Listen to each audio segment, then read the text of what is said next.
Good morning আমার শ্রোতা বন্ধুরা, আশা করি আপনারা সবাই ভালো আছেন। আমি পামেলা, আমার চ্যানেল গল্পের ডালি বাই পামেলাকে সঙ্গে নিয়ে আপনাদের সামনে আবার এই সকালে হাজির হয়েছি। গত দুদিন ধরে আমি আপনাদের পড়ে শোনাচ্ছি কর্নেল নীলাদ্রি সরকার বা সৈয়দ মুস্তাফা সিরাজের লেখা একটি রহস্য উপন্যাস, তার নাম ভুতুড়ে লাশ। আজকে শোনাবো পরবর্তী অধ্যায়। আমার গল্প পড়া যদি ভালো লাগে প্লিজ একটা লাইক, শেয়ার ও কমেন্ট এবং সাবস্ক্রাইব করে আমার পাশে থাকবেন। এছাড়া পাশে থাকা বেল আইকন প্রেস করে রাখবেন। এছাড়া আমার চ্যানেল লিংক ডেসক্রিপশন বক্সে সবসময় দেওয়া থাকে এবং কর্নেলের আরও কাহিনীগুলো প্লেলিস্টে আপডেট আকারে রয়েছে, আপনারা সেগুলো প্লিজ শুনবেন এবং প্লেলিস্টের লিঙ্কও ডেসক্রিপশন বক্সে দেওয়া রয়েছে। এছাড়া ধৈর্য ধরে প্লিজ পুরোটা শুনবেন এবং আগের এপিসোডগুলো শুনে তারপরে এটি শুনবেন, না হলে আপনাদের ভালোও লাগবে না এবং আপনারা বুঝতেও পারবেন না। তাহলে চলুন শুরু করি আজকের অনুষ্ঠান। আজকের গল্প ভুতুড়ে লাশ, অধ্যায় 6। পরদিন সকালে কর্নেলের অ্যাপার্টমেন্টে হাজির হয়ে দেখি উনি কয়েকটা পাসপোর্ট সাইজের ফটো টেবিলে সাজিয়ে রেখেছেন এবং একটা ছবিতে তুলি বুলোচ্ছেন। আমাকে দেখে বললেন, জয়ন্ত অসাধারণ কিন্তু এসেছে। টেবিলে একটা ফটো তুলে নিয়ে বললাম, আচ্ছা কর্নেল, এই হচ্ছে শ্যামবাবু। চেহারা কিন্তু বেশ অমায়িক প্রকৃতির এক যুবকের মতোই লাগছে। হ্যাঁ, প্রায় ধরো 8 বছর আগের ছবি, তবে চেহারায় মানুষের চরিত্রের ছাপ ফোটে কিনা সেটা নিয়ে অবশ্য তর্ক চলতে পারে। আমার অভিজ্ঞতায় আমি দেখেছি, বুঝলে, সাধারণত ছ্যাচরা প্রকৃতির অপরাধী নিজের চেহারা ইচ্ছা করেই একটা দুর্বৃত্তের ছাপ ফুটিয়ে তোলে, কিন্তু তথাকথিত ভদ্রলোক অপরাধীরা চেহারায় ভিতরকার আসল রূপ ফুটতে দেয় না এবং এই বিষয়ে তারা কিন্তু খুব সচেতন। পাশের একটা ছবি দেখে বললাম, কর্নেল, এটা কার? মানে এটা কেমন জানি একটা চেনা চেনা মনে হচ্ছে না? কর্নেল একটু হেসে বললেন, হ্যাঁ, এটা তরুণবাবুর অফিসের এক বেয়ারার। কিন্তু একে যেন কোথায় দেখেছি, মানে কাল ওই অফিসেই কি? সেটা তুমি দেখে থাকতে পারো, আমি অবশ্য লক্ষ্য করিনি।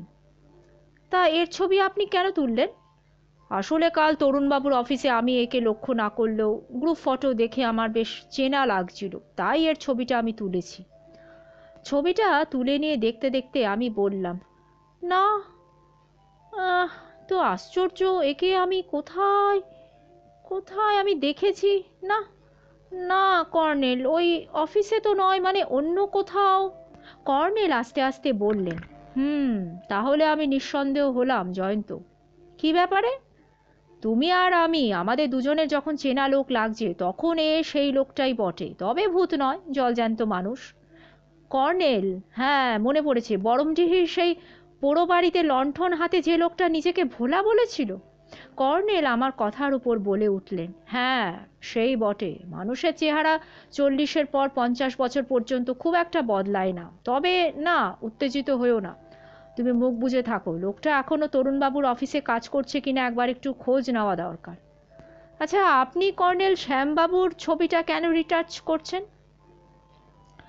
আসলে জয়ন্ত, বয়স বাড়াচ্ছি, কারণ শ্যামবাবু এই ছবিতে বড়জোর 25 বছর বয়সী যুবক। 8 বছর পরে তার চেহারাটা কেমন দাঁড়াতে পারে এক্সপেরিমেন্ট করছি এই 4টি ছবিতে। ঠিক এই সময় টেলিফোন বেজে উঠল।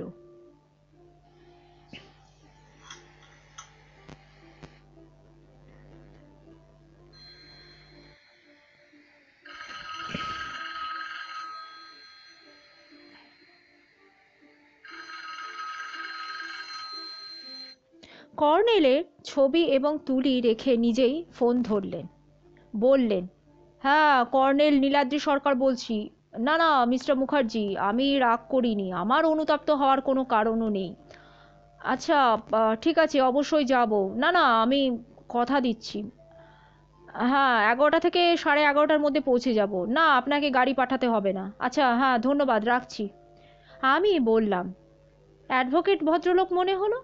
কর্নেল হেসে বললেন, হ্যাঁ উনি। কর্নেল সাবধান কিন্তু। কেন? আপনি ওর বাড়িতে বসে ওকে আপনি চোর বলেছেন, তার প্রতিশোধ নিতে হয়তো এটা একটা উনি ফাঁদ পেতেছেন। কর্নেল স্বভাবসিদ্ধ হাসিতে বললেন, ঘুঘু ধরা ফাঁদ বলতে চাও? হরিবাবুকে লেখা চিঠি তো ঘুঘু আর ফাঁদের কথা ছিল অবশ্য। এই কথাটাও ছিল যে এ বড় শেয়ানা ঘুঘু। হাসতে হাসতে আমি বললাম, ভাষাটা কিন্তু কোর্ট চত্বরে সেই ছোকরার, কর্নেল। ছোকরা বলো না ডার্লিং, ওর প্রতিভা রয়েছে। আমি ওই প্রতিভাবান ছেলেটার সঙ্গে আবার দেখা করে ভাবছি ওকে পুরস্কৃত করব। কর্নেল ফটোগুলো গুছিয়ে ড্রয়ারে ঢোকালেন, তারপর পোশাক বদলে এলেন। ওর হাতে এবার তরুণবাবুর অফিস থেকে আনা সেই প্রকাণ্ড গ্রুপ ফটো, আগের মতো প্যাকেট করা। বললেন, চলো জয়ন্ত, এই ছবিটা কথা মতো ফেরত দিতে হবে, তারপর যাব শচীনবাবুর বাড়ি। ব্রেবোর্ন রোডের সেই বাড়িতে যখন আমরা পৌঁছালাম তখন প্রায় 10:15 বাজে। কর্নেল আমাকে নিচে দাঁড় করিয়ে রেখে লিফটের সামনে লাইন দিলেন।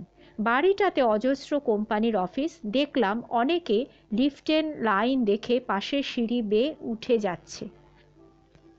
হঠাৎ আমার মনে হলো, এই সময় যদি দৈবাৎ বরমডিহিতে দেখা সেই ভোলার দেখা পেয়ে যাই তাহলে কি করব? জাপটে ধরে হইচই বাঁধানো কি ঠিক হবে? তবে এটাও ঠিক, তাকে এখন মুখোমুখি পেলে সোজাসুজি আমি চার্জ করব। তাতে ভিড় জমে তো জমুক, ব্যাটার ছেলে আমাদের বোকা বানিয়ে ছেড়েছিল। একটু পরে অবশ্য উত্তেজনাটা চলে গেল। কর্নেল নিজস্ব লাইন ধরে এগোচ্ছেন, কাজেই আমার চুপচাপ থাকাটাই উচিত। কর্নেল ফিরলেন প্রায় আধ ঘন্টা পরে। তাকে দেখা মাত্র আবার উত্তেজনাটা ফিরে এসেছিল।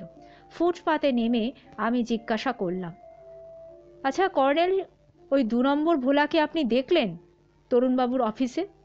না, হারাধন কাল বিকেলে নাকি বইয়ের সাংঘাতিক অসুখের খবর পেয়ে বর্ধমানের গ্রামে গেছে। বর্ধমান থেকে ট্রাঙ্ক কল এসেছিল, তো অবনীবাবু বললেন। আচ্ছা, তাহলে লোকটার নাম হারাধন? হ্যাঁ, হারাধন বাঘ। কর্নেল হেসে বললেন, বাঘও বলা চলে। চেহারা দেখে আমার ওই রকম একটা ধারণা কিন্তু হয়েছিল। হ্যাঁ, আমারও কর্নেল। তবে দেখো, হাবভাব কিন্তু বেশ অমায়িক ছিল, মানে ঠিক পুরাতন ভৃত্যমার্কা হাবভাব এবং কথাবার্তা। কর্নেল, আমার ধারণা কাল বিকেলে ওই অফিসে আপনাকে ঢুকতে দেখে ওই ব্যাটার ছেলে কিছু একটা আঁচ করেছিল, তাই গা ঢাকা দিয়েছে। আপনার ওই মার্কা মারা চেহারা তার মনে থাকারই তো কথা। কর্নেল হেসে বললেন, জয়ন্ত, অবনীবাবুর সঙ্গে কৌশলে আমি কথা বলে জেনেছি যে আমি যাওয়ার কিছুক্ষণ পর ভোলার কাছে টেলিফোন এসেছিল। তবে সত্যি ট্রাঙ্ক কল কিনা সেটা অবশ্য বলা কঠিন। মোট কথা টেলিফোন এসেছিল, এটা ঠিক। তা তরুণবাবুর সঙ্গে আপনার দেখা হলো? না, উনি তো আসেন সেই 12টায়। হাঁটতে হাঁটতে আমি বললাম, তা হঠাৎ লোকটা ঠিক এই দেশের বাড়িতে গেল, মানে মুখোমুখি তাকে পেলে কিন্তু আপনার সুবিধা হতো। কর্নেল বললেন, কিচ্ছু হতো না, জয়ন্ত অস্বীকার করত। বলে কর্নেল চিৎকার করে প্রায় ঝাঁপিয়ে পড়লেন রাস্তার ওপর, ট্যাক্সি, ট্যাক্সি! এইটুকু জন্যে একটা প্রাইভেট কারের ধাক্কা থেকে উনি বেঁচে গেলেন। কিন্তু কথাটা বললেই তো বর্মার জঙ্গলে গেরিলা যুদ্ধে ট্রেনিংয়ের পুরানো কথা তুলবেন। এইরকম কত চুলচেরা হিসেবি ঝাঁপ দিয়ে নাকি জাপানি গুলি থেকে বেঁচেছিলেন। ভবানীপুরের অবসরপ্রাপ্ত আইনজীবী শচীন্দ্রলাল মুখার্জি আজ একেবারে উল্টো মানুষ হয়ে গেছেন দেখে অবাক লাগছিল। প্রথমে কর্নেলের হাত ধরে ক্ষমা চেয়ে নিয়ে আদর করে পাশে বসালেন, তারপর চোখ মুছে বললেন, কি বলবো কর্নেল, আমি পাপী, মহা পাপী। তাই আমার এই অথর্ব অবস্থা। ওদিকে গিন্নিও পক্ষাঘাতে ভুগছেন।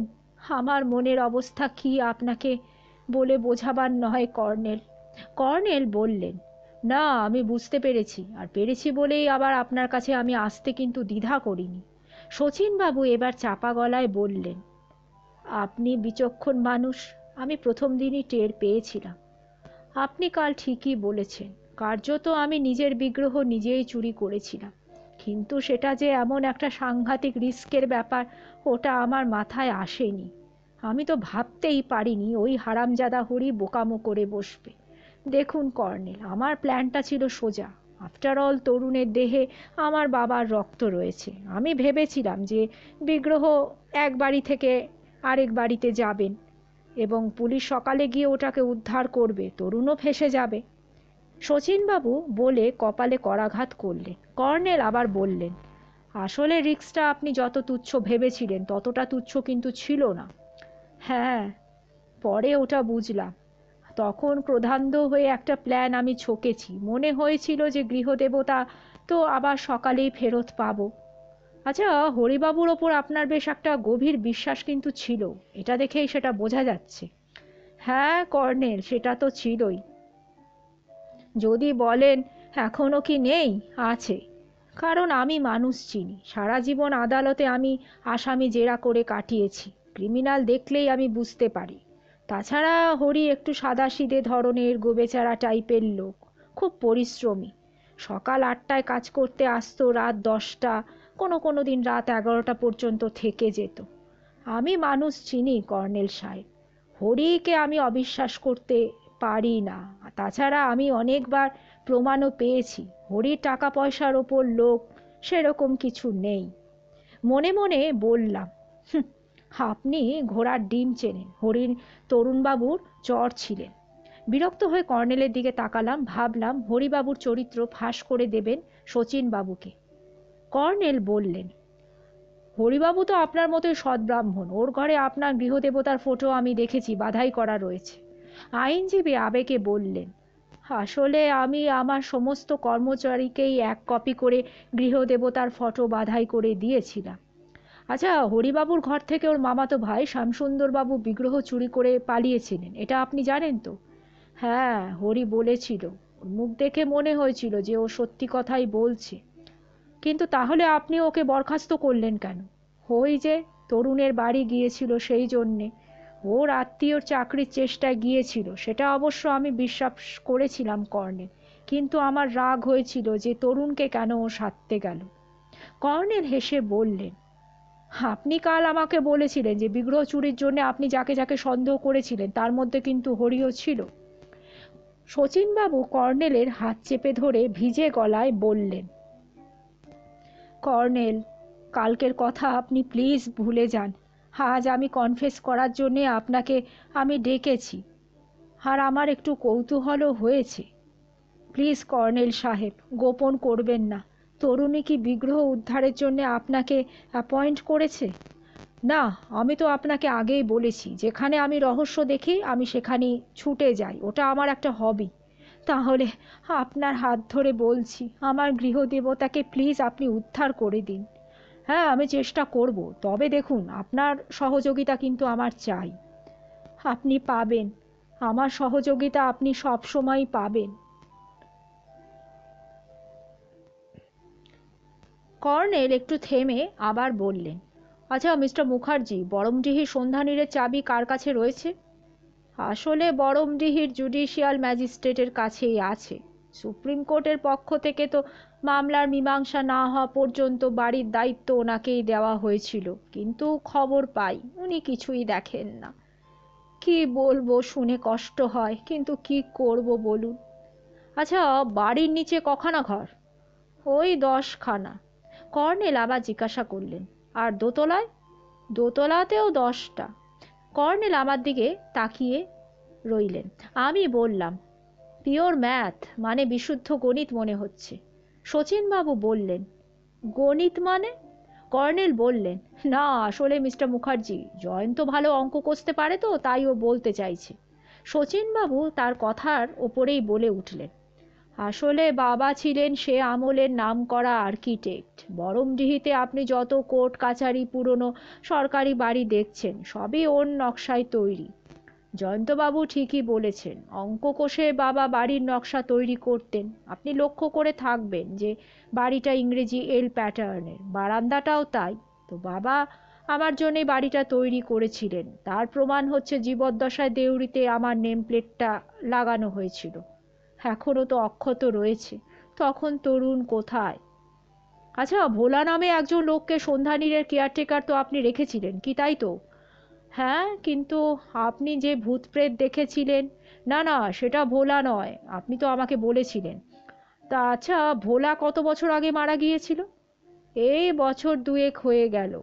মানে সুপ্রিম কোর্টে গেল তরুণ সেই বছর। তা হাইকোর্টে আপনি তো মামলা জিতেছিলেন নাকি? হ্যাঁ, তরুণ তো লোয়ার কোর্টে হেরে হাইকোর্ট করেছিল, হাইকোর্টে হেরে এখন সুপ্রিম কোর্ট। পাজির পা ঝাড়া, কি বলবো আপনাকে, বংশের কলঙ্ক। তাহলে মামলা তরুণবাবুই করেছিলেন প্রথমে? হ্যাঁ, আমি তো তাকে সন্ধানীরে ঢুকতে চাবি দিইনি। এতেই বাবুর মেজাজ খাপ্পা। হাহ, আমি হলাম নিজে আইনজ্ঞ, আমাকে আইন দেখাচ্ছে। আচ্ছা চলি মিস্টার মুখার্জি, দরকার মতো যোগাযোগ করব, আপনিও করবেন। কর্নেল একটা হাত দু হাতে চেপে ধরে শচীনবাবু আবার বললেন, আমি পাপ করেছি কর্নেল সাহেব, এটা তার শাস্তি। আপনি আমার গৃহদেবতাকে প্লিজ উদ্ধার করে দিন। হ্যাঁ, আপনাকে বললাম তো আমি চেষ্টা করব। বড় রাস্তার মোড়ে গিয়ে কর্নেল বললেন, এবার আলিপুর কোর্টে যাব জয়ন্ত, ছেলেটিকে ভাবছি পুরস্কৃত করব। আমার বৃদ্ধ বন্ধুর খেয়ালের ব্যাপারটা আমার জানা, তাই বাধা দিলাম না। কিছুক্ষণের মধ্যে একটা ট্যাক্সি পাওয়া গেল, কোর্টের দিকে ছুটে চলল। ট্যাক্সি থেকে নেমে কর্নেল ট্যাক্সি চালককে বললেন, 1 মিনিট ভাই, এক্ষুনি আসছি। আর জয়ন্ত তুমি একটু বসো। ট্যাক্সি থেকে ড্রেনের ওপারে গাছতলায় হরিবাবুর ডেরা দেখা যাচ্ছিল, কিন্তু হরিবাবু নেই, হয়তো খেতে গেছেন ভাবছিলাম। পরক্ষণে দেখলাম টেবিলে টাইপরাইটার নেই, টেবিলে ওই ছোকরা বসে রয়েছে। কর্নেল তার কাছে গেলে সে উঠে দাঁড়িয়ে সেলাম দিল। তারপর কর্নেলের সঙ্গে তার কথাবার্তা চলতে থাকলো। এতদূর থেকে সেটা শোনা যাচ্ছিল না। একটু পরে কর্নেলকে দেখলাম তার হাতে একটা 10 টাকার নোট গুজে দিচ্ছেন। ছোকরা রীতিমতো মিলিটারি কায়দায় সেলাম ঠুকলো। কর্নেল ফিরে এলেন। ট্যাক্সিতে বসে কর্নেল বললেন, পার্ক স্ট্রিট হয়ে ফ্রি স্কুল স্ট্রিট দিয়ে ইলিয়াট রোড যাবে। আমি বললাম, কি ব্যাপার কর্নেল, কি কথা হলো ছেলেটার সাথে? ও Jayanta, he is a genius chap. হাসতে হাসতে বললাম, তা কি কথা হলো? আসলে আমি ওর নাম ঠিকানা জেনে নিলাম, ওকে একটা স্থায়ী কাজ জুটিয়ে দেওয়ার আশ্বাসও আমি দিলাম, এবং আপনি 10 টাকা পুরস্কার দিলেন। দেখো জয়ন্ত, ওটা কিন্তু ওর পক্ষে বেশ নগণ্য, ওকে 10-20 হাজার টাকা দেওয়া উচিত ছিল। আমার তো অত দেওয়ার মতো অবস্থা নয়, তুমি জানো। পেনশন আর বিদেশি কাগজে প্রজাপতি নিয়ে প্রবন্ধ লিখে কতই বা রোজগার হয়। ব্যাপারটা একটু খুলে বলুন না কর্নেল। কর্নেল চুরুট ধরিয়ে বললেন, দেখো জয়ন্ত, আজও কিন্তু তোমার লাঞ্চে নেমন্তন্ন। সর্বনাশ, আমাকে অফিস যেতে হবে না নাকি? এই সপ্তাহে আমার বিকেলে ডিউটি কর্নেল, কাল কামাই করেছি, আজ আর হবে না। শোনো, তোমার চিফ অফ দ্য নিউজ ব্যুরোকে টেলিফোনে জানিয়ে দাও একটা রোমহর্ষক স্টোরির পিছনে তুমি দৌড়াচ্ছ। বলো দৈনিক সত্যসেবক পত্রিকার জন্য এক্সক্লুসিভ স্টোরি। রাতারাতি প্রচার সংখ্যা 1 লক্ষ বেড়ে যাবে। আমি চুপ করে গেলাম। এই খামখেয়ালি রহস্যবেদীর পাল্লায় পড়েছি, রহস্য ফর্দাফাই না হওয়া পর্যন্ত আমি ছাড়া পাবো না। তবে এটাও সত্যি, বরমডিহির পোড়ো বাড়ির ভুতুড়ে হত্যাকাণ্ড আমাকে ধাঁধায় ফেলেছিল। ধাঁধার জট না খুললে ভূত প্রেত বিশ্বাস করতে হবে, এটাই সমস্যা। ভূতের ভয় যতই পাই, ভূতে বিশ্বাস করাটা যেন কেমন একটা বিচ্ছিরি লাগে। এদিনও কর্নেলের বাড়ি লাঞ্চ খেয়ে ড্রয়িং রুমের ডিভানে লম্বা হলাম। কর্নেল কোথায় কোথায় যেন টেলিফোন করলেন এবং চাপা গলায় কথা বলছিলেন। তারপর হঠাৎ ডেকে উঠলেন, উঠে পড়ো জয়ন্ত, বেরুনো যাক। ভাত ঘুমের রেশ আমার ছিঁড়ে গেল। বিরক্ত হয়ে বললাম, ওহ কর্নেল, খালি ছুটোছুটি আর কথাবার্তা প্লিজ, আর ভালো লাগে না। কর্নেল হেসে বললেন, ছুটোছুটি না করে উপায় কি জয়ন্ত? আমরা ভুতুড়ে খুন খারাপি দেখে এসেছি, হরিবাবুও একই দৃশ্য দেখেছিলেন। এবার ছুটোছুটি করে খুনি বৃত্তটাকে তো ধরতে হবে নাকি? আর কথাবার্তার কথা বলছো, কথা বলতে বলতে অনেক কথা বেরিয়ে আসে জয়ন্ত। আসলে আমরা জানি না যে আমরা কি জানি, তাই অনর্গল কথা বলতে হয়। আর জানা কথাটা এমনভাবে মুখ থেকে অজান্তেই বেরিয়ে আসে। এই দুদিনেই তো পুরো একটা ইতিহাস বেরিয়ে এলো, এবং একজোড়া বিগ্রহ। ইলিয়াট রোডে 3 তলা অ্যাপার্টমেন্টে ফিরে কর্নেল যথারীতি ষষ্ঠীকে কফির হুকুম দিয়েছিলেন। আজ সন্ধ্যায় শীতের ঈষৎ আমেজ পাওয়া যাচ্ছিল।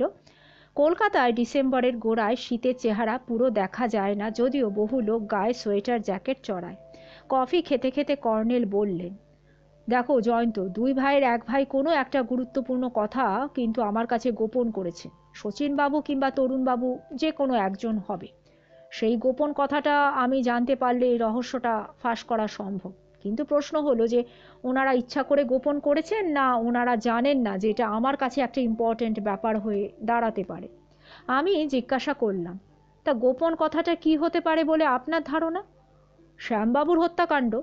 আমি চমকে উঠে বললাম, কি বলছেন কর্নেল, শ্যামবাবুকে খুন করা হয়েছে? হ্যাঁ, তুমিও তো দেখেছো জয়ন্ত। হ্যাঁ, আমি দেখেছি, মানে কবে, কোথায়? আহা জয়ন্ত, 25শে অক্টোবর সন্ধ্যায় ঝড় বৃষ্টির সময় বরমডিহির সন্ধানীরে তুমি কি ভুলে গেলে নাকি? কর্নেল, ওই রক্তাক্ত বডিটা শ্যামবাবুর? হ্যাঁ, টর্চের আলোয় আমি মুখটা দেখলাম। তো তুমি তো জানো যে মুখ আমি একবার দেখি সেটা আমি ভুলি না। তরুণবাবুর অফিসের গ্রুপ ফটো থেকে শ্যামবাবুর যে ছবিটা আমি তুলেছি সেটা নিঃসন্দেহে সন্ধানীরের দোতলা সেই ঘরে টর্চের আলোয় দেখা নিহত লোকেরই ছবি। শুকনো গলায় আমি বললাম, তো হরিবাবুকে লেখা উড়ো চিঠিতে শ্যামবাবুকে তো খতম করে পুঁতে ফেলার কথা অবশ্য বলা হয়েছিল, তো সেখানে আমরা জাল ভোলা অর্থাৎ হারাধনকে দেখেছিলাম। তাহলে হারাধন? আমার কথার উপরে কর্নেল বললেন, হ্যাঁ, হারাধন হচ্ছে অন্যতম খুনি। আর ওই তক্তাপোষে নোংরা বিছানায় অসুস্থ শচীনবাবু সেজে যে লোকটা শুয়েছিল সেও কি খুনি? হ্যাঁ, আমি টর্চের আলো তার মুখে ফেলার আগেই হারাধন তাকে আড়াল করে দাঁড়িয়েছিল, ওর একজন সহযোগী ছিল। কর্নেল চোখ বুজে ইজি চেয়ারে হেলান দিলেন। আমি দৃশ্যটা স্মরণ করছিলাম। একটু পরে বললাম, কিন্তু আপনার ফোন পেয়ে তো পুলিশ সেখানে গিয়ে কিছুই দেখতে পায়নি, অন্তত রক্ত তো চোখে পড়া তাদের উচিত ছিল। কর্নেল চোখ বুজে বললেন, আসলে কি বলবো জয়ন্ত, ডাক বাংলোয় পৌঁছতে আমাদের বেশ অনেকটাই কিন্তু সময় লেগেছিল। তো সেই সময়ের মধ্যে বডি সরানো এবং রক্ত ধুয়ে ফেলা কিন্তু সহজ ছিল, বিশেষ করে বৃষ্টি হচ্ছিল এবং ছাদ ছিল ফাটা। তাই জল দেখে পুলিশের একটা সন্দেহ হওয়ার কথা কিন্তু নয়। তাছাড়া তখন রাত্রি ছিল। হ্যাঁ, পুলিশের তো লক্ষ্য ছিল একটা লাশ, তাই লাশ দেখতে না পেয়ে খাপ্পা হয়ে চলে যায়। হুম, ঠিকই বলেছো তুমি। পুলিশ আমাকে ফোন করেছিল, বলেছিল যে টালি এবং সুরকি ধোয়া জল দেখে নাকি আমি রক্ত ভেবেছি, তো ওই বাড়িটা নাকি ভুতুড়ে। বলে কর্নেল চোখ খুলে একটু হাসলেন, তারপরে বললেন, জয়ন্ত, পুলিশের আইনে ভূত বলে কিছুই নেই, কিন্তু পুলিশও তো মানুষ, বুঝলে। মানুষের মনে ভূত প্রেতে বিশ্বাস থাকা তো একটা স্বাভাবিক। তুমি চিন্তা করো, নির্জন এলাকায় একটা পোড়ো জরাজীর্ণ বাড়ি, হ্যাঁ, এমন বাড়ি সম্পর্কে ভূতের গল্প তো জড়াতেই পারে নাকি? আচ্ছা কর্নেল, হরিবাবুও নাকি একই দৃশ্য দেখেছিলেন? হুম, বলে কর্নেল টেলিফোন তুলে ডায়াল করতে থাকলেন।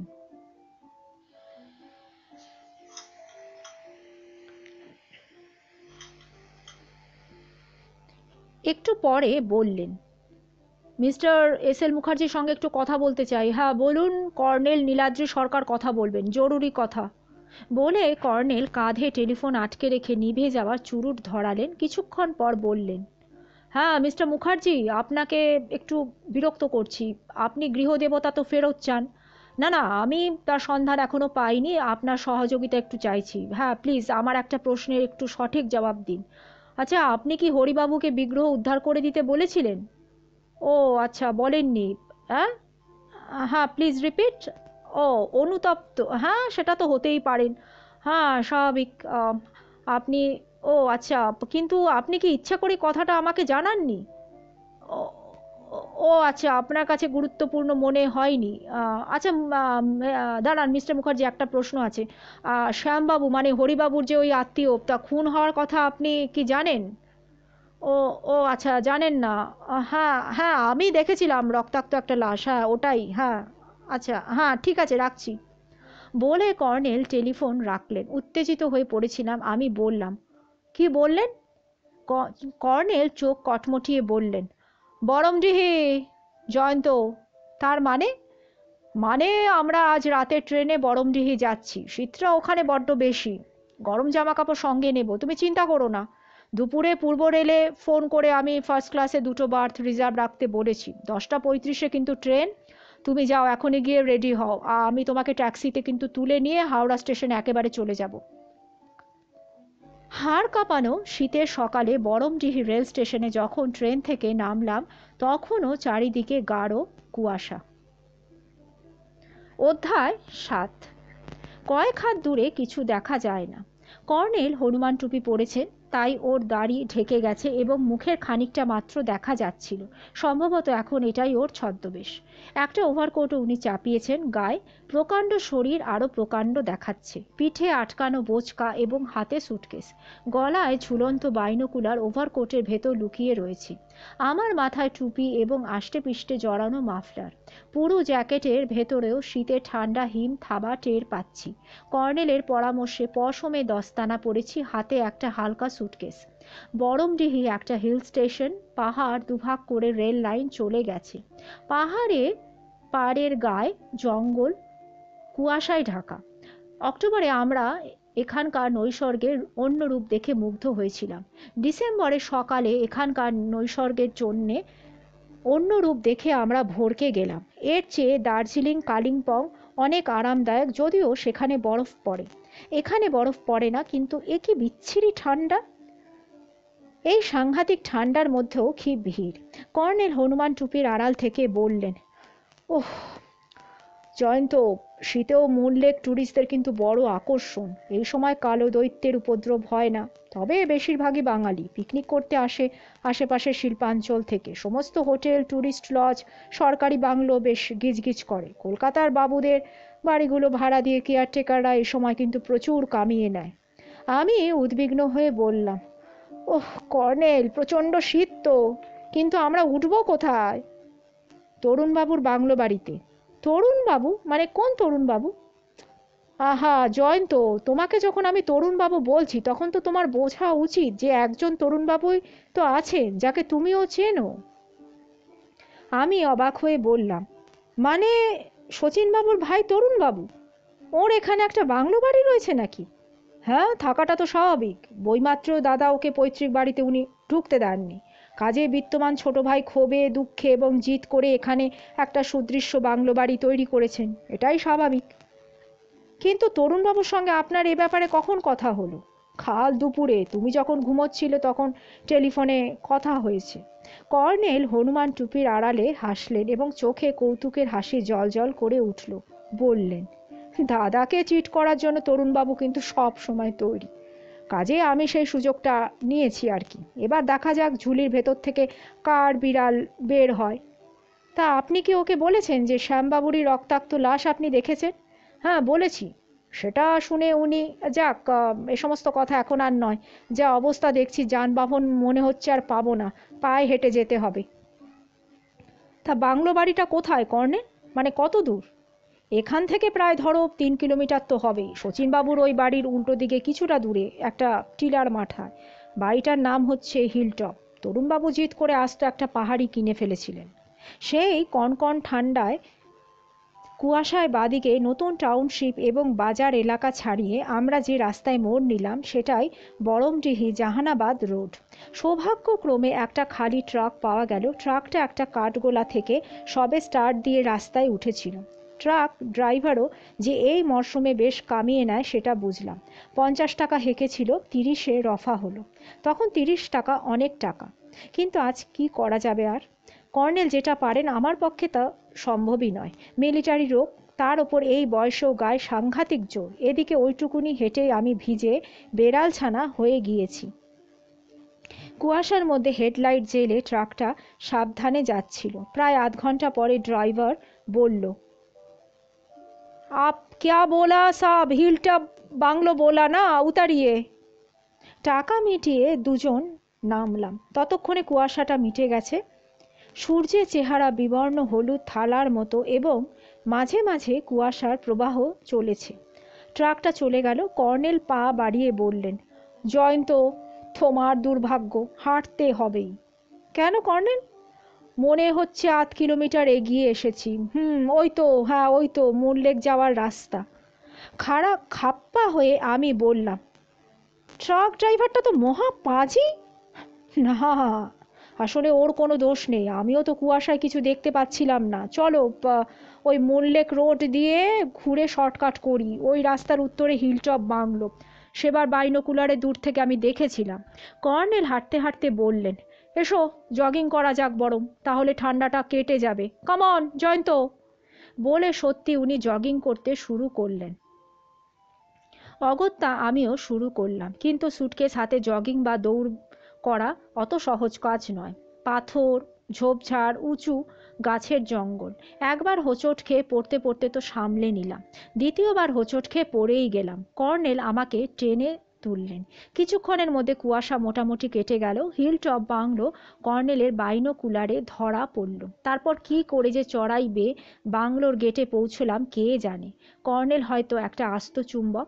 কেয়ারটেকার আমাদের দেখে দৌড়ে এলো, বলল, আপনি কি কর্নেল সাহেব?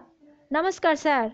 সাহেব ট্রাঙ্ক কল করেছিলেন কলকাতা লোকাল ব্রাঞ্চ অফিসে, সেখানে থেকে কাল সন্ধ্যায় আমাকে খবর দিয়েছেন, কিন্তু ওখান থেকে স্টেশনে গাড়ি পাঠাবার তো কথা ছিল, তো গাড়ি কি যায়নি? কি আশ্চর্য! এ বাজু, এ বাজু, ইধার আও, এ বাজু। একজন লোক দৌড়ে এলো। কেয়ারটেকারের নির্দেশে সে আমাদের সুটকেস দুটো নিয়ে গেল।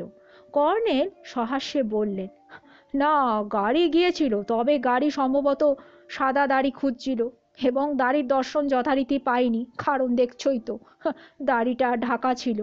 কেয়ারটেকার হেসে ফেলল। সুন্দর সাজানো একটা ঘরে আমাদের নিয়ে গিয়ে তিনি রুম হিটার চালিয়ে ঘর গরমের ব্যবস্থা করলেন। কর্নেল বললেন, আচ্ছা, আপনি কি সিং সাহেব? আগে হ্যাঁ, আমার নাম সিং আছে। সাহেব কিংবা ওর গেস্ট এলে আমি আগাম চলে আসি, নইলে বৈজু তো সব দেখাশোনা করে। তো বৈজু জুতো সেলাই থেকে চণ্ডীপাঠ সবেতেই এক্সপার্ট আছে। চায়ের ব্যবস্থা করে আসি তাহলে কর্নেল সাহেব? না, কফি পেলে ভালো হয়, আমি কিন্তু কফিরই ভক্ত। কেয়ারটেকার হাসলেন, বললেন, না স্যার, কফিরও ব্যবস্থা আছে, কিন্তু কোনো অসুবিধা নেই তো, সাহেব আসবেন বলেছেন তাই সব ব্যবস্থা করে আমরা রেখেছি। কেয়ারটেকার চলে গেলে আমি বললাম, কর্নেল, আপনি না প্লিজ ভবিষ্যতে দাড়িটা আর ঢাকবেন না। ওহ, আপনার এই দাড়ি না ঢাকলে না এই কষ্টটা আজকে আর পেতাম না। ওহ, সত্যি। ডার্লিং, কথায় আছে না, কেষ্ট পেতে গেলে কষ্ট করতে হয়, বুঝলে? তা আপনি কি কেষ্ট পেলেন শুনি? কর্নেল চোখে হেসে বললেন, শুধু কেষ্ট নয়, তার সঙ্গিনী রাধাকেও পেয়েছি। হ্যাঁ? ওহ ডার্লিং, চেপে যাও, স্পিকটি নট। বলে ওভারকোট এবং হনুমান টুপি ঢেকে ফেললেন। চাপা স্বরে ফের বললেন, ট্রাক ড্রাইভারকে বকশিস দেওয়া আমার উচিত, আমাকে ঠিক জায়গায় সে নামিয়ে দিয়েছিল। কেয়ারটেকার আবার আসলেন, বললেন, কফি এসে যাচ্ছে স্যার। ব্রেকফাস্ট কি আপনার এখন খাবেন না পরে খাবেন? কর্নেল ঘড়ি দেখে বললেন, না, এখন তো 8:30 বাজে, এক কাজ করুন, বরং 9টায় দেবেন। হ্যাঁ, বৈজু আছে স্যার, কোনো অসুবিধা হবে না, আমি একবার বাড়ি ঘুরে বাজার টাজার করে তারপর আসবো। তা আপনি কি বরমডিহির বাসিন্দা? আজ্ঞে, আমি এখানে আছি, 3 পুরুষ ধরে এখানে আছি, বলে কেয়ারটেকার ব্যস্তভাবে বেরিয়ে গেলেন। আমি বাথরুমে যাচ্ছিলাম, লক্ষ্য করলাম কেয়ারটেকার সাইকেল নিয়ে লনে হাঁটছেন। বোঝা গেল ভদ্রলোক যদিও কেয়ারটেকার, কিন্তু এই বাংলোয় কদাচিৎ আসেন। সম্ভবত বৈজুই কার্যত কেয়ারটেকারের সমস্ত দায়িত্ব পালন করে থাকে। বাথরুম থেকে ফিরে দেখি টেবিলে কাপ, ট্রে, কফির পট, দুধ, চিনি, দুটো মস্ত পেয়ালা, প্লেট ভর্তি নানা রকম স্ন্যাক্সও রয়েছে। রুম হিটারের কাছাকাছি বসে আরামে কফি খেতে খেতে বললাম, ওহ, তাহলে দৈবাৎ বিগ্রহের সন্ধান আপনি পেয়েছেন কর্নেল? কর্নেল চোখ কটমট করে তাকালেন। আমি বললাম, সরি কর্নেল, স্পিকটি নট। কিছুক্ষণ পর বৈজু ট্রে নিয়ে এলো। কর্নেল চুরুটে ধোয়া ছেড়ে বললেন, अच्छा বৈজু, দেখো তো ইধার, ইয়ে আদমি কো তুম পেহচানতা? কর্নেল পকেট থেকে শ্যামবাবুর ছবি বের করে তাকে দেখালেন। বৈজু ঝুঁকে ছবিটা দেখল, তারপর গম্ভীর মুখে বলল, हजूर, मालूम कोई कोई जगह पर देखा, लेकिन याद नहीं आता हुजूर। ख्याल से देखो ना बैजू। बैजू माथा चूलके बोल, नहीं हुजूर, ये तो याद नहीं आता हुजूर। अच्छा, ये चारों पिक्चर देखो तो। কর্নেল পকেট থেকে শ্যামসুন্দরের 4টে রিটাচ করা ছবি টেবিলে সাজালেন। এ সমস্ত ছবিতে বয়সের ছাপ দেওয়া রয়েছে এবং কোনো ছবিতে গোঁফ, কয়েক রকম ছাটের দাড়ি আঁকা।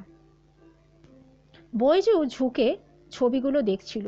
চিবুকে দাড়িওয়ালা ছবিটা আঙুল দিয়ে দেখিয়ে একটু হাসলো। ये तो वही आदमी सर। कौन? सर, वही 1.5-2 महीने आगे सबका साथ मुलाकात करने आया था। उस टाइम तुम यहाँ पर क्या थे? सब 2 दिन के लिए आया हुजूर, फिर चला गया कलकत्ता। तो यह आदमी उन्हीं का साथ चला गया? नहीं हुजूर, सब अकेला चला गया, ये आदमी का साथ साहब का बहुत बातचीत तकरार हुआ था, साहब इसको निकाल दिया घर से। 2 महीना नहीं, 1.5 महीना आगे है बैजू। बैजू একটু হেসে বলল, होगा 1.5 महीना, तो काहे हमको ये सब बात पूछता हुजूर। কর্নেল পকেট থেকে একটা 10 টাকা নোট ওর হাতে দিয়ে বললেন, अरे बैजू रखो, ये बख्शिश है, किसी को मत बोलना, हम तुमको पिक्चर दिखाया, समझा। हाँ हजूर। बैजू সেলাম ঠুকে সন্নিগ্ধ ভঙ্গিতে ট্রে নিয়ে বেরিয়ে গেল।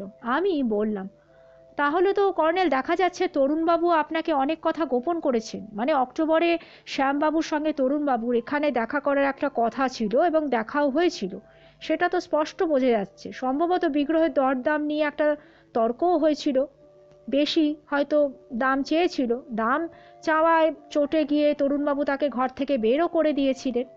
কিন্তু কর্নেল, আমার তো অবাক লাগছে যে তরুণবাবু বিগ্রহ চোরকে তক্ষুনি পুলিশে কেন ধরিয়ে দেননি। মানে তার পূর্বপুরুষের অমূল্য সম্পদ তো ওই বিগ্রহ, চোরকে হাতে পেয়ে উনি ছেড়ে দিলেন। কর্নেল চোখ বুজে চুরুট টানছিলেন। আমার কথাগুলো যেন ওর কানে ঢুকলো না।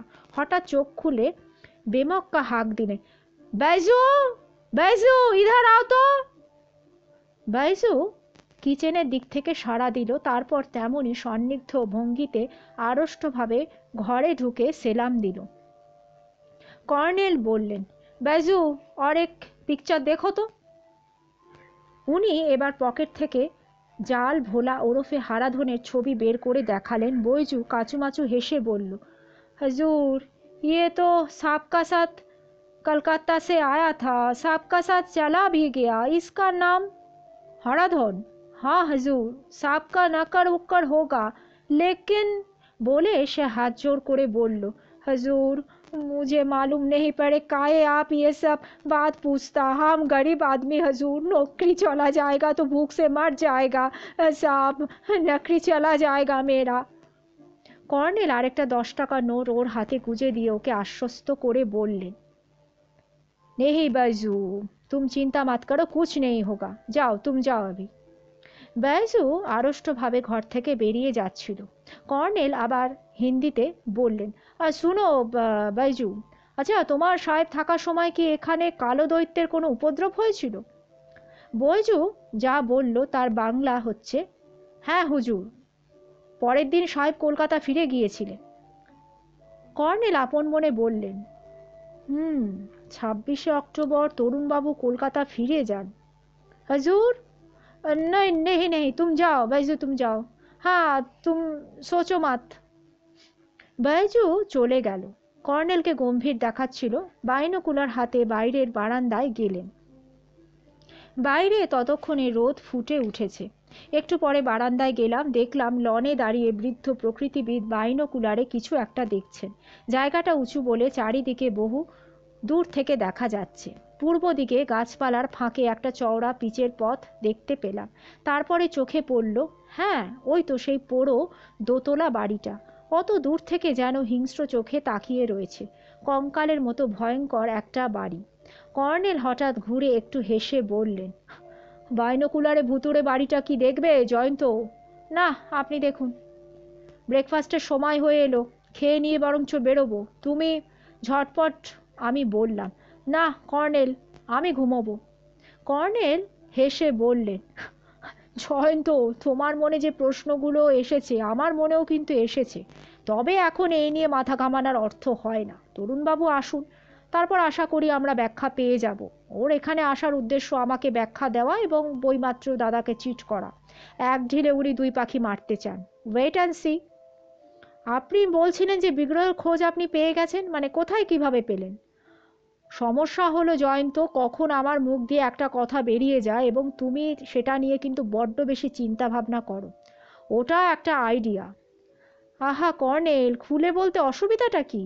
কর্নেল বারান্দা এসে বেতের চেয়ারে বসলেন। আমিও বললাম। কর্নেল বললেন, দেখো জয়ন্ত, বন জঙ্গল পাথর চড়াই এ সমস্ত ভেঙে ওঠার সময় বাংলা প্রবচনটা আমার মাথায় এসেছিল যে কষ্ট না করলে কেষ্ট মেলে না। হ্যাঁ, কষ্ট কথাটা খুব গুরুত্বপূর্ণ। একবার হোঁচট খেতে দেখলাম তোমাকে, তো দ্বিতীয়বার হোঁচট খেয়ে তুমি পড়ে গেলে, তোমাকে টেনেও আমি তুললাম, তো ওঠাতে গিয়ে আইডিয়াটা আমার মাথায় এলো। উনি থেমে গেলেন হঠাৎ, তারপর হাঁক দিলেন, বাইজু, ব্রেকফাস্ট লাও। মাঝে মাঝে কর্নেলের এ সমস্ত হেয়ালি আমার ন্যাকামি মনে হয়। বিরক্ত হয়ে চুপ করে থাকলাম। কর্নেল বললেন, হ্যাঁ জয়ন্ত, যেটা বলছিলাম, কষ্ট করে আরোহণের সময় পদস্খলন কিন্তু হতেই পারে। একটা নির্দিষ্ট লক্ষ্যের দিকে কষ্ট করে মানুষ এগোচ্ছে, হঠাৎ পা পিছলে পতন। The idea. বৈজু বারান্দার টেবিলে ব্রেকফাস্ট দিয়ে গেল। কর্নেল বললেন, তো কেষ্ট সেখানেই, যেখানে কেষ্ট সেখানেই রাধা, বুঝলেই তো। ওহ কর্নেল, আপনি তো বিগ্রহ পেয়ে গেছেন, সেটাই তো বলছিলেন, এখানে আবার কেষ্ট রাধা কোথা থেকে আসলো? আইডিয়া, আইডিয়া যদি সঠিক হয় জয়ন্ত, তাহলে বাস্তবে কাজে লাগালেই সঠিক প্রাপ্তি। যা চাইছি সেটা অবশ্য পেয়ে যাবই। তোমার পতনের সময় যে আইডিয়াটা আমার মাথায় এসেছিল সেটা সঠিক বলে আমার মনে হয়, আমার দৃঢ় বিশ্বাস সেটা সঠিক। কাজেই বিগ্রহ পেয়ে গেছি এটা নিশ্চিত, শুধু উদ্ধারের একটা অপেক্ষা মাত্র। না, আর মুখ খুললে আবার ক্রমাগত হেয়ালি শুনতে হবে, কাজে চুপচাপ ব্রেকফাস্টে আমি মন দিলাম। আমার প্রিয় শ্রোতা বন্ধুরা, আজকের মতো গল্পটি এখানেই শেষ হলো। আবার কালকে নিয়ে আসবো এর পরবর্তী তথা শেষ অধ্যায়। আপনারা সঙ্গে থাকবেন, সুস্থ থাকবেন। নমস্কার।